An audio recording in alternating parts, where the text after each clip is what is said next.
Está focalizando bem aqui? Não sei se o ângulo está permitindo. Chega ao quadro. Isso. O tema de hoje é: eu vos restituirei em dobro. Eu recebo. Você recebe isso? Amém. É importante a igreja concordar. Amém. Eu vos restituirei em dobro. Amém. É a promessa de Deus para as nossas vidas. E nós vivemos um pacto de superiores promessas. Nós temos que receber tudo aquilo que a palavra de Deus diz para as nossas vidas. E o texto básico encontra-se em Zacarias 9, 11 e 12. Antes de iniciarmos a mensagem desta noite, de domingo, enquanto você abre a sua Bíblia, eu quero mais uma vez agradecer a Deus pela sua vida, ovelhas do bom pastor Jesus Cristo, a quem Ele me confiou a responsabilidade de ensiná-las a crescer na graça e no conhecimento. Eu tenho dito vezes por vezes que o nosso ministério é um ministério de ensino da palavra de Deus.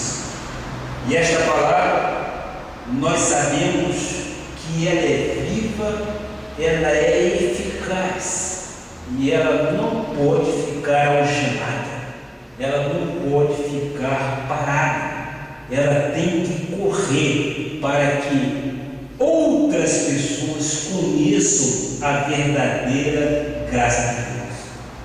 O conhecimento pleno da verdade, da graça de Deus, nos livrará de uma vez por todas de todo fardo da lei. João, lá no capítulo 8, versículo 32, diz o seguinte: e conhecereis a verdade, e a verdade vos libertará. Eu te pergunto, que verdade é esta? Que verdade é esta? A verdade é Jesus Cristo.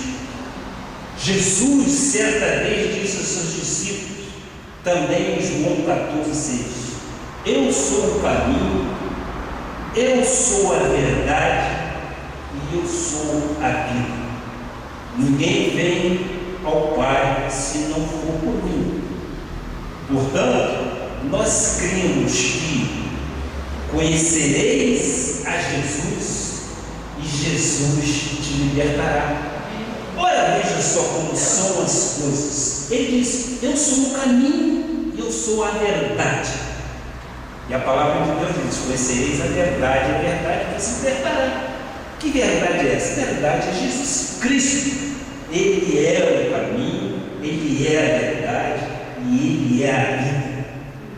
Eu quero também estender esse agradecimento às ovelhas do Senhor que nos assistem através do nosso site www.cristoviveflorianópolis.com.br. A todos vocês, ovelhas predestinadas do Senhor para a salvação eterna, sejam todos vocês bem-vindos à casa do Pai, à Igreja Evangélica Cristo Vivo, Missão Apostólica da Graça de Deus. Eu te quero fazer um convite. Caso você more na Grande Florianópolis, nós estamos aqui na Avenida Atlântica 215, loja 05, muito pertinho aqui de São José, de um outro município, e de fácil acesso. Não fique só pela internet nos assistindo. Venha nos conhecer, faça desta a sua morada.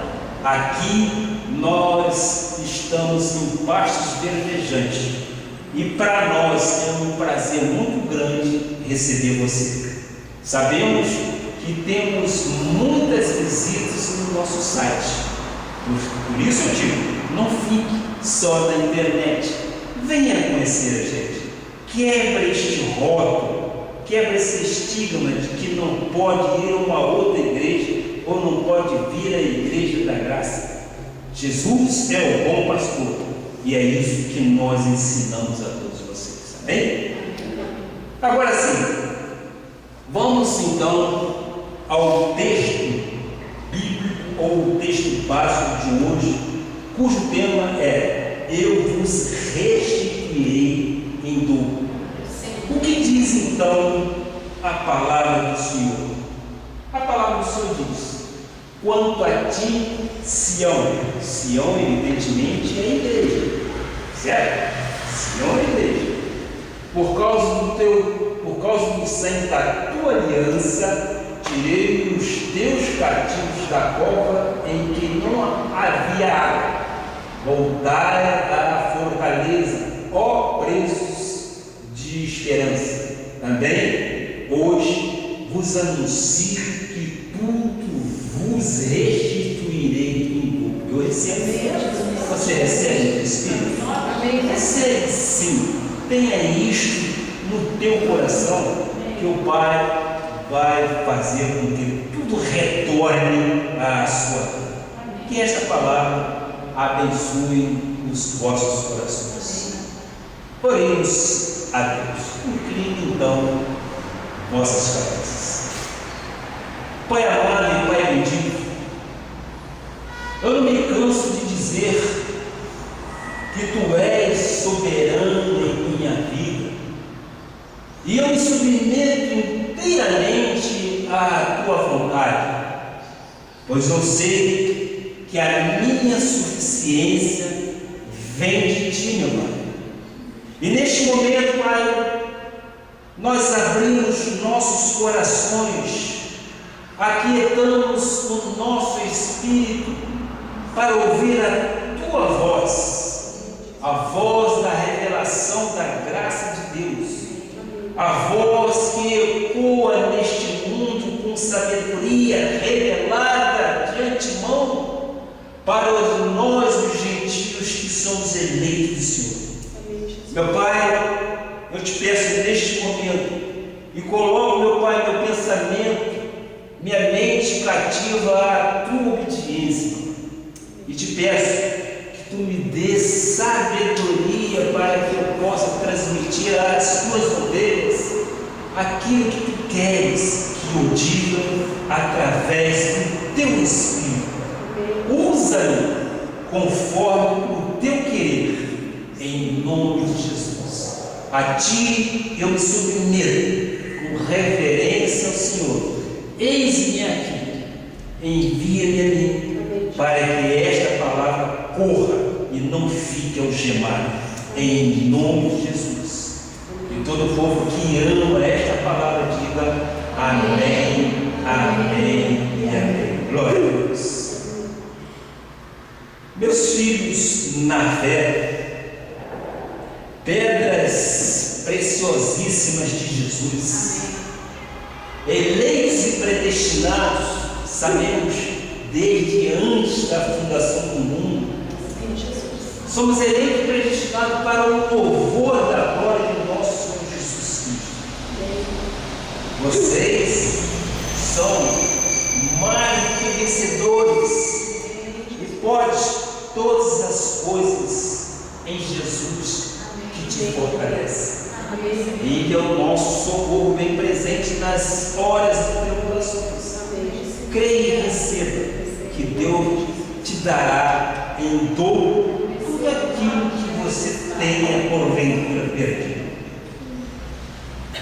Após termos encerrado um ciclo de estudos sobre a predestinação, a eleição, a salvação eterna, estudamos também os livros da vida, os livros dos galardões dos viventes.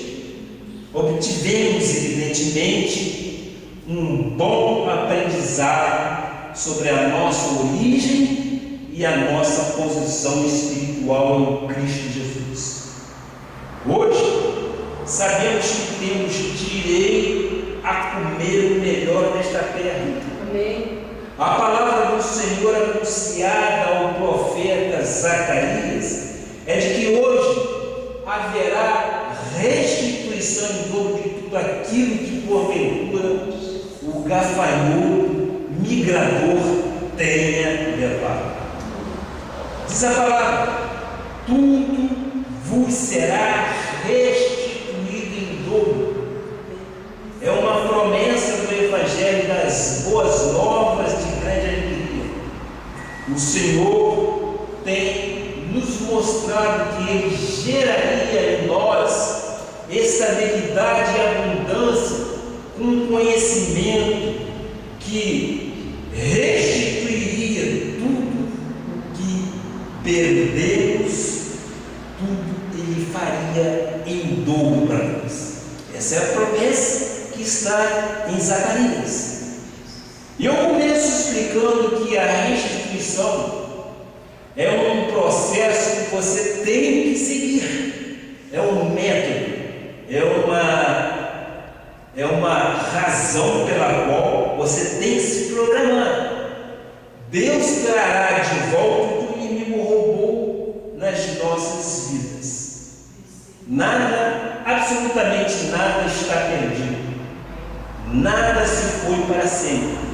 Pode até não estar em nossas mãos no momento, mas não está perdido. Com Deus não se perde. Com Deus não há perdas. A nossa vida com Deus não é um jogo de futebol onde há perdedor e ganhador. Não. Nossas vidas com Jesus é sempre de vitória, é sempre de conquistas e metas alcançadas. Deus não permite que seus filhos vivam envergonhados. Afinal, nós estávamos perdidos em pecados e delitos e fomos achados. Éramos cegos e agora vemos. Éramos escravos e agora somos totalmente livres. Andávamos segundo o principado das potestades do ar e agora estamos num reino que nós chamamos de reino inabalável. Deus não faz filhos perdedores. Você crê nisso? Amém. Deus faz filhos vencedores. Ele não pode ser perfeito e ao mesmo tempo imperfeito. O Senhor é perfeito em todo o seu agir. Creia nisso. Embora às vezes passemos tribulações, mas o Senhor tem cuidado de cada um nosso. Nós jamais ficamos desamparados.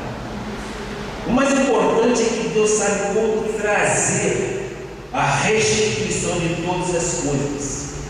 Então, eu digo aos amados irmãos: não desanimes, porque o desânimo é o inimigo da fé. Deus é o autor de toda boa dádiva e virtude e dom perfeito. Ele é responsável em cumprir as promessas que Ele fez, não é verdade? Amém. Nós temos mais de 7.000 promessas de bênçãos sem medidas para nós. O que nós temos que fazer é tomarmos posse dela.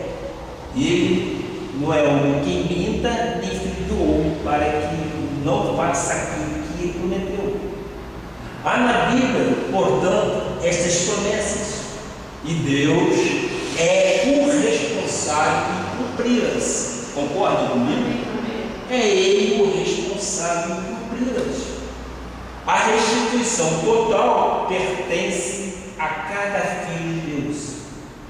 Ele não quebra uma só das suas promessas. Eu creio em tempos. Ele é fiel. Ainda que permanecemos infiéis, Ele é fiel. Se o Senhor prometeu, Ele cumpre. Deus não é indiferente com as nossas perdas. Ele não faz obras incompletas, não é verdade? Ele é perfeito. Ele é perfeitíssimo. Ele é grandiosíssimo em nossas vidas. A restituição não é apenas uma possibilidade, é um direito nosso. Por quê? Porque está na Bíblia. Foi Deus quem prometeu. O Senhor Jesus Cristo não comete erros. Ele é infalível. Ele não perde, não dá presentes imperfeitos aos seus filhos. A sua palavra, evidentemente, não muda, ela não volta vazia. Esse é o Deus da Bíblia Sagrada a quem nós servimos. Nós confiamos piamente em Deus. Nós cremos que as promessas dele para as nossas vidas são realizadas. Nós cremos no poder de Deus. Possivelmente, digo eu, ainda muitas pessoas estão com a vida desalinhada, talvez até em ruínas, passando por dores, com dramas, talvez de sabores, perderam bens evidentemente materiais, quem sabe um grande amor, um casamento, um emprego, amigos, até mesmo a dignidade, ou até mesmo a razão de viver. Agora, é bom que saibamos que algumas perdas fomos nós que provocamos, outras não é verdade? Muitas vezes nós enveredamos por caminhos tortuosos e ali nós vamos encontrar dificuldade. E nós não podemos responsabilizar o nosso justiça. Quantas vezes um eleito perde um bem? Quantas vezes um eleito perde um marido ou uma esposa? Por falta de quê? Por falta de vigilância, ou até mesmo por falta de cuidado. Ora, nós cremos que muitos pensam que só às vezes tem direitos na sua vida, mas não. Na relação humana, na relação do homem, quando eu falo homem, estou me referindo a homem e a mulher, nós temos também direitos e nós temos obrigações, e nós devemos ter, além do direito, a responsabilidade do dever. Portanto, eu creio que neste momento Deus corrigirá também isso. Você pode estar me perguntando, mas pastor, por que isso tudo? Antes de começarmos a ver coisas em versículos bíblicos, a ideia é criar em sua mente algumas imagens para que você entenda quais foram as razões da esquerda. Porque você precisa saber disso, para que depois que houver a restituição, não haja nova perda, ou seja, a perda não seja recorrente. Nós não vamos errar duas vezes, nós não vamos recorrer ao erro novamente, ou incorrer no erro novamente. Agora, como fazemos para ter a restituição da nossa vida e não perdermos outra vez? São 3 pontos. Primeiro ponto, deve haver uma mudança, um câmbio muito grande no modo de pensar e no comportamento de atitudes pessoais. E para isso é imprescindível ter uma vida de oração. A oração move o Espírito de Deus para que nós compreendamos qual é a boa, agradável e perfeita vontade de Deus. Não havendo oração, não há estrutura emocional. Não havendo estrutura emocional, não há mudanças. E não havendo mudança, não há perdas. Ou haverá de ter também perdas. Agora vamos ver isso biblicamente. Fiz aí um preâmbulo daquilo que nós vamos identificar na Bíblia como é feita a restituição. Em Romanos 12, versículo 2, diz: e não vos conformeis com este século, mas transformai-vos pela renovação da vossa mente, para que experimenteis qual seja a boa, agradável, perfeita vontade de Deus para as nossas vidas. No pacto da nova aliança, Paulo nos mostra que não devemos ter a forma de pensar do mundo.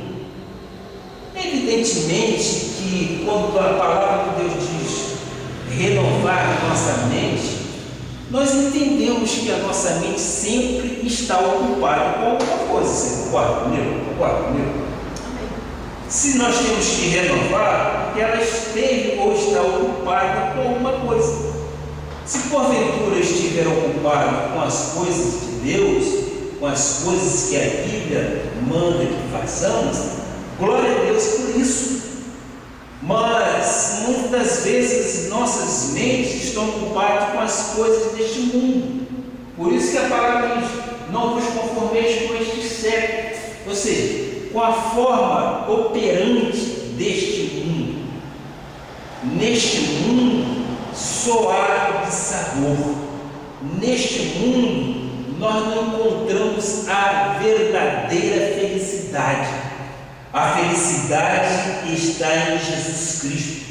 Então, nós cremos que temos que renovar o nosso modo de pensar, para que possamos então estabelecer em nossas vidas critérios que agradem a Deus. Assim como a palavra diz: sem oração você não se santifica, e sem oração você não conquista os objetivos que você quer.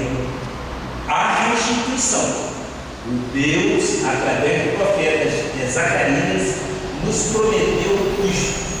Então, a necessidade de modificar a forma de viver é sofrer, evidentemente, mudanças. Por mais grave que tenha sido a nossa perda, não há nenhum problema que Deus não possa resolver. Deus não nos deixa sozinhos. Deus jamais nos abandona. Ele jamais abandona o seu filho. Ele é amor. Ele tem uma compaixão muito grande para conosco. Nós devemos compreender isso tudo. Deus, para de nos amar, Ele jamais faria isto. Por quê? Porque a própria palavra diz que Deus é amor. E Deus não deixa o Filho seu ficar de uma forma incompleta. Deus não deixa sequer um minuto de nossas vidas. Nós sabemos que estamos nas palmas de suas mãos, e os nossos dias todos, já vimos isso nos livros dos viventes, já foram eles contados. Você concorda? Não há surpresa para nós que somos eleitos do Senhor, que já conhecemos o pacto da graça de Deus. Estamos com os nossos dias todos eles contados na palma da mão de nosso Deus. E a própria palavra diz: quem sois vós para acrescentar um côvado sequer? Nós não temos este direito, e Deus não nos deu esse direito. Tudo está no controle absoluto de nosso Pai. O nosso nascer, o nosso morrer e o nosso renascimento para a vida eterna. O segundo aspecto é necessário nos envolvermos com Deus. Quando agimos assim, Ele nos coloca num processo de crescimento e até mesmo de multiplicação. Quando Ele diz em dobro, é sinal que nós estamos multiplicando. Quando Deus começa uma obra na vida de um homem, ou evidentemente de uma mulher, ou até mesmo de uma família, Ele que mais afligem uma pessoa sejam restituídas em primeiro lugar. E uma das coisas que mais aflige o ser humano é a falta de dinheiro, não é verdade? A palavra diz que o dinheiro atende a tudo, não é isso? O dinheiro atende a tudo. Então, há pessoas que até se suicidam, famílias se matam, outras largam até e tudo foge. Nós sabemos, inclusive, que as mídias nos mostram aí casos de pais bem estabelecidos na sociedade, causando temores à humanidade, participando de suicídio, não, participando de crime com o seu próprio filho. Vimos isso recentemente. O que leva a isso? É a ganância, a vida financeira de um modo desonesto. Ora, eu creio que com este enfoque surge então o terceiro aspecto da restituição. Devemos ser definitivamente cooperadores de Deus.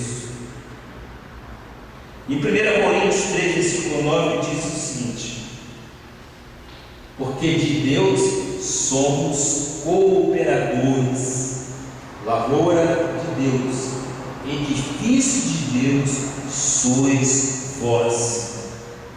Deus não faz nada na terra a não ser por intermédio da onde? Da igreja e de seus filhos.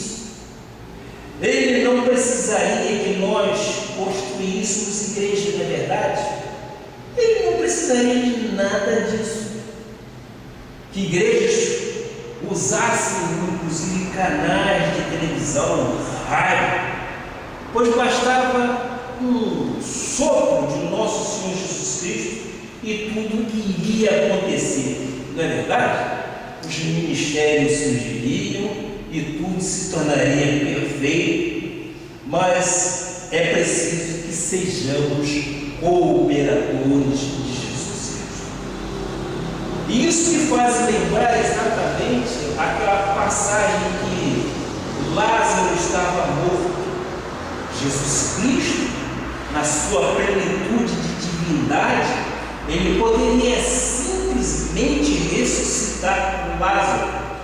Mas o que ele disse? Desatai-o. Nós temos que fazer a nossa parte. Desatai-o, tire todas as amarras e deixai-os ir. Exato. Temos que ser então operadores de Cristo. Deus não nos dá a semente para que possamos semear sem que tenhamos de colher frutos e benefícios no futuro. 2 Coríntios 9, versículo 10, por favor, meu irmão. Ora, aquele que dá semente ao que semeia, com para alimento também suprirá e aumentará a vossa sementeira e multiplicará os frutos da vossa justiça. Disse eu então que Deus não dá semente para que possamos semear. Ele nos dá também a provisão para a nossa vida, para que nada nos falte. Ele é o pastor de nossas vidas. Ele é o grande provedor. Se usarmos a semente que Deus nos deu, retornando à obra do Senhor, Ele supre, Ele aumenta e Ele multiplica a nossa sementeira e os frutos de nossa justiça. É o que diz Paulo quando escreveu aí aos Coríntios, não é verdade? Então, o que nós percebemos é que Deus está gerando restituição na vida de uma pessoa quando ela começa a prosperar. Então, a prosperidade faz parte da restituição. Diz o médico Lucas 16:10. Tem aí também um grande pensamento bíblico. Quem é fiel no pouco, também é fiel no muito. E quem é injusto no pouco, também é injusto no mundo. O que nós podemos tirar desse texto bíblico é: se formos fiéis no pouco, a consequência será tranquila de termos muito. Ser fiel está no espiritual daquele que é convertido. Quem faz o Filho de Deus sair do seu pouco para o muito é o próprio Senhor Jesus Cristo. E é acreditando nas promessas dele, é acreditando através de tudo que possa acontecer em nossas vidas com a restituição. Precisamos ter um bom testemunho a respeito da fidelidade. A igreja de Jesus Cristo, de certa forma, não dá até um bom testemunho a esse respeito. Há aqueles que ainda acreditam que quanto mais pobre, mais santos serão. Isso inclusive, é o que a Igreja Católica professa. Outros pensam, inclusive, que dinheiro é derrotado, é do diabo. Não. Dinheiro, muitos pensam que é coisa suja. Eu digo com veemência que isso tudo é mentira. O versículo que normalmente utilizam para justificar esse pensamento é de 1 Timóteo 6, versículo 10. O que diz? Porque o amor do dinheiro é a raiz de todos os males, e alguns, nessa cobiça, se desviaram da fé e assim mesmo se atormentaram com muitas dores. Dinheiro para nós cristãos, quando tem a bênção de Deus, chama-se de quê? Provisão divina para nós, não é fato? É sagrado. O dinheiro que Deus nos dá é sagrado. Nós não gastamos de forma leviana. A palavra dinheiro no original grego é mamão. Eu acredito que todos vocês sabem o que significa.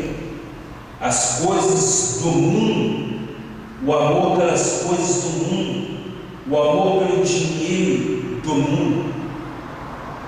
Então, Paulo está nos dizendo que, se possuirmos uma raiz da cobiça dentro de nós, seremos incentivados a quê? A transgressões. O amor pelo dinheiro não é igual ao amor que sentimos por Deus. Não pode ser em hipótese alguma. Quando Deus não está em primeiro lugar, Mamão assume então esta posição, não é verdade? E nós sabemos que infelizmente tem muita gente que tem amor a mamão, ou seja, ao dinheiro do mundo, até mesmo porque de forma leviana muitos querem conquistar alguma coisa de forma desonesta. E isto é o que? É amar o dinheiro conforme o seu dinheiro do mundo. Mas nós não. Nós temos e sabemos que Deus nos dá e nós não gastamos de forma leviana. Sabemos que para alguém colher, evidentemente deve semear. Semear faz parte da graça de Deus. Em 2 Coríntios 8, versículo 1 e 5, nós temos isto. É uma das passagens belas que nós temos a respeito da semeadura. Também, irmãos, vos fazemos conhecer a graça de Deus concedidas às igrejas da Macedônia, porque no meio de muita prova de tribulação, manifestaram abundância, volume de alegria, e a profunda pobreza deles superabundou em grande riqueza da sua generosidade, porque eles, testemunho eu, na medida de suas posses e mesmo acima delas, se mostraram voluntários, pedindo-nos com muitos rogos a graça de participar da assistência aos santos. E não somente fizeram como nós esperávamos, mas também deram-se a si mesmos, primeiro ao Senhor, depois a nós, pela vontade de Deus. Olha o que é uma igreja que não tem o amor pelo dinheiro. A igreja da Macedônia, nesta passagem aí, mostra que passava por muitos problemas financeiros, mas mesmo assim eles pediram ao apóstolo Paulo que os deixasse ajudar os irmãos. Eles se deram primeiro ao Senhor, a consequência foi que Deus lhes multiplicou muito mais do que ofertaram. Quando alguém ama a Deus e vai além das suas posses, o Senhor dá grandezas a essa pessoa. Nós damos por amor a Deus, nós nos envolvemos, nós nos semeamos porque somos cooperadores de Cristo.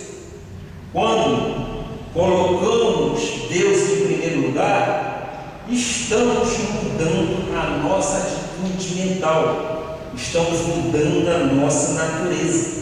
E a consequência disso tudo que é que Deus dá a grandeza para nós. O dinheiro, evidentemente, é semente. Logo, não podemos semeá-la, evidentemente, em qualquer lugar. Se semear onde há divisão ou maldição, essa semente não trará nada de volta.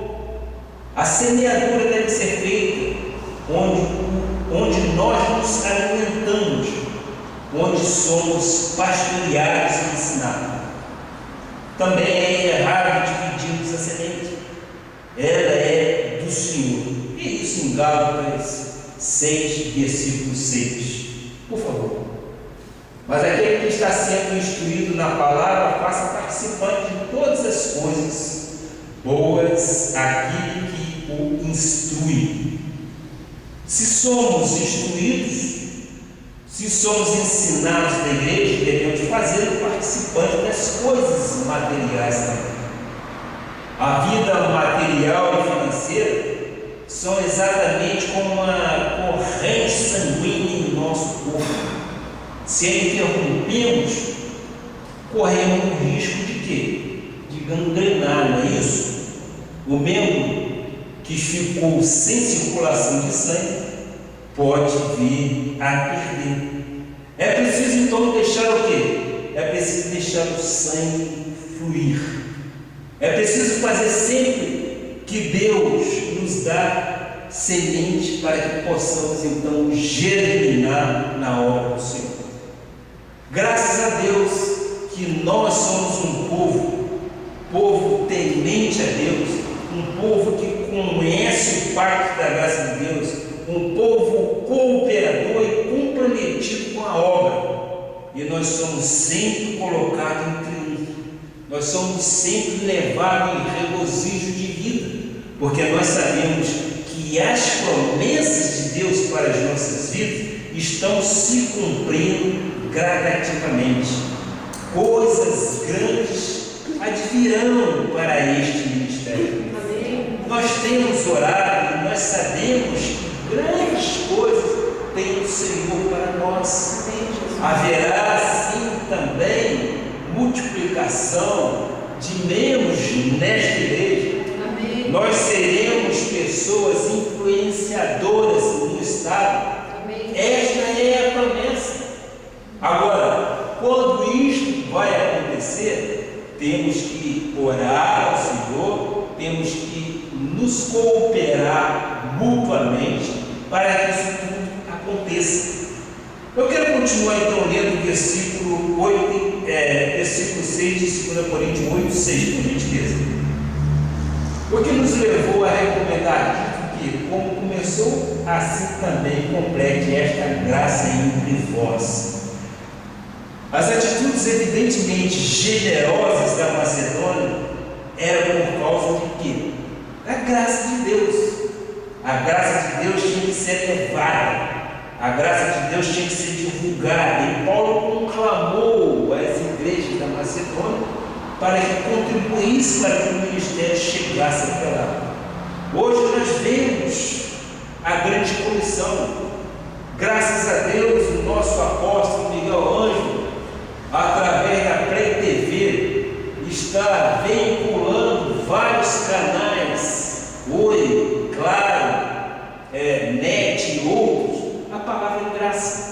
A palavra em graça, então, está chegando a todo canto do Brasil. E nós cremos que nós seremos incluídos no rodapé da sua TV, no nosso endereço. E este endereço será conhecido, sim, por muitas pessoas, por muitas ovelhas que querem ouvir a graça de Deus. Amém. A graça de Deus é restauradora. Amém. A graça de Deus é renovadora. Amém. Então, conforme diz o profeta Zacarias, precisamos ser cooperadores da obra para que essa obra realmente seja divulgada e ela seja conhecida. Amém, Jesus. Disse eu aqui que o nosso site é muito visitado, o nosso site é conhecido e nós já estamos vendo sinais da graça de Deus nas igrejas legalistas.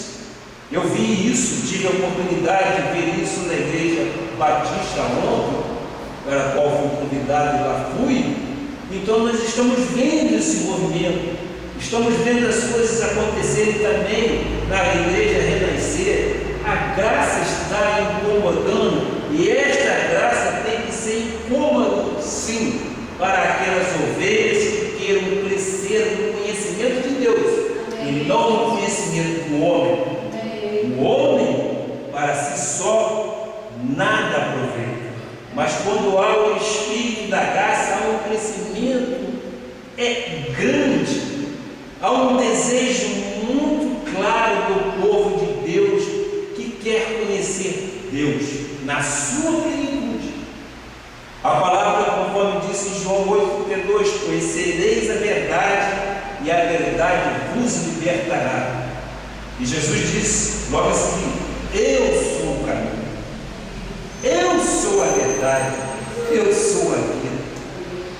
E eu peço permissão ao Espírito Santo de dizer o seguinte: conhecereis a Jesus Cristo, ele não é a verdade? E Jesus Cristo te libertará. O mundo clama por isso. E nós estamos aqui, sim, neste firme propósito de levar ao conhecimento da graça de Deus. Essa graça que haverá de modificar o modus operandi de todos os cristãos. Nós somos crentes felizes, nós somos crentes esperançosos no Senhor de grandes maravilhas. Nós não carregamos em nossos ombros nenhuma responsabilidade de obras mortas. Nós não temos pacto mais com jejum. Nós não temos pacto mais com vigílias, nós não temos pacto mais com correntes. Isso tudo já passou.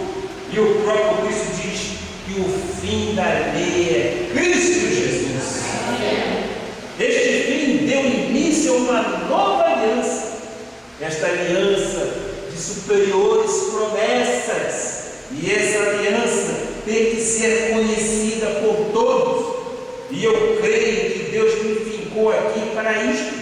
E nós estamos, sim, embasando conhecimento e pessoas estão nos vendo através da nossa internet.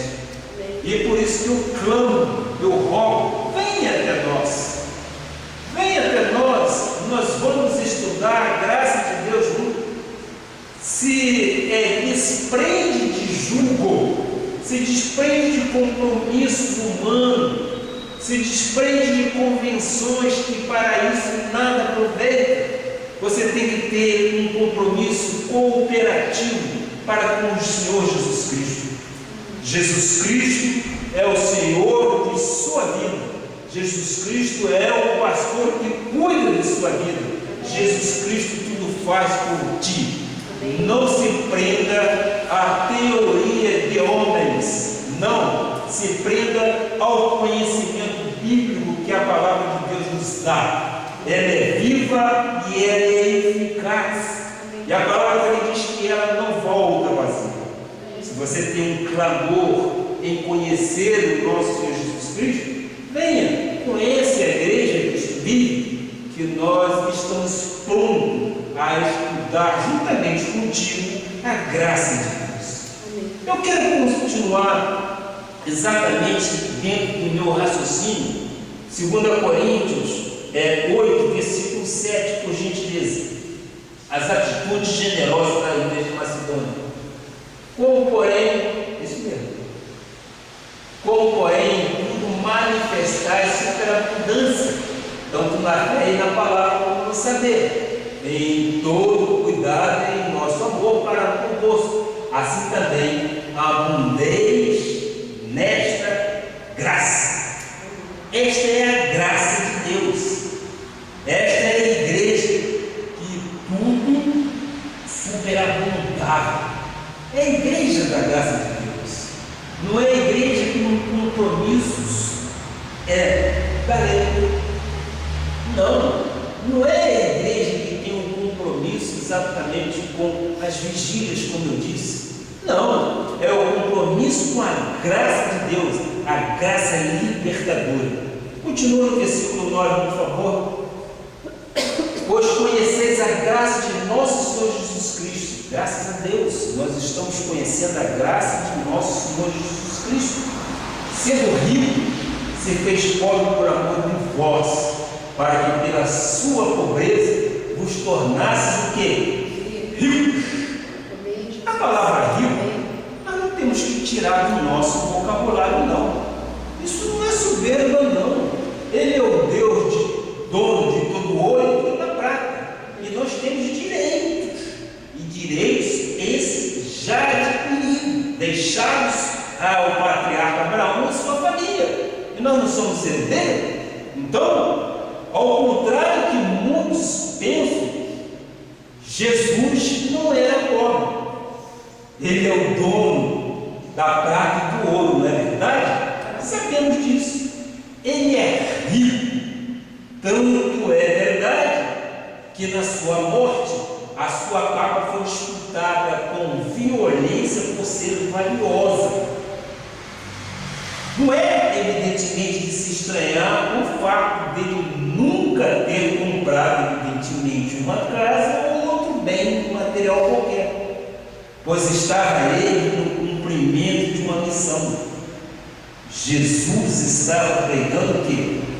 Jesus estava pregando o reino e só tinha apenas 3 anos para fazer, na verdade.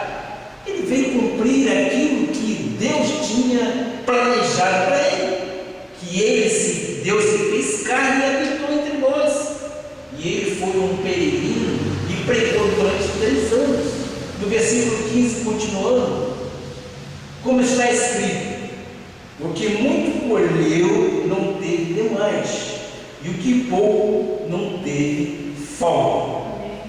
Por que eu quis passar esses versículos? Porque quero te ensinar a nunca mais cair no opróbrio chamado vergonha. Nunca mais quero te ver no opróbrio do gafanhoto migrador, da traça, da ferrugem ou do ladrão. Se você seguir o que a Bíblia ensina, não haverá ladrão na sua vida, não haverá vergonha, não haverá traça. Eu quero que o teu coração se acalme, como o meu é calmo. Às vezes, pessoas da família se surpreendem comigo, mas eu deixo Deus cuidar de mim. Eu não me fico aflito com o dia de amanhã. Não tenho aflição nenhuma, porque eu creio que Ele há de suprir cada uma das minhas necessidades. Eu descanso no Senhor, eu me acomodo, eu sei em quem tenho crido, e tu sabes também quem tenho crido. Este Deus que opera sinais e prodígios das maravilhas da nossa vida. Então, o primeiro sintoma da restituição, que é a prosperidade. E eu creio que nunca mais haverá perdas na tua vida. Amém. Estamos compreendendo? Amém. Devemos ser então cooperadores de Cristo. Eclesiastes 2:26 diz: porque Deus dá sabedoria, conhecimento e prazer ao homem que lhe agrada, mas ao pecador dá trabalho, para que ele ajude e amontoe, a fim de dar àquele que agrada a Deus. Também isto é vaidade e correr atrás do tempo. Olha também a restituição disso. Você crê evidentemente nisso? Olha, a tua vida dá certo, mesmo que tudo pareça dar errado. E nós sabemos que o ímpio muitas das vezes trabalha para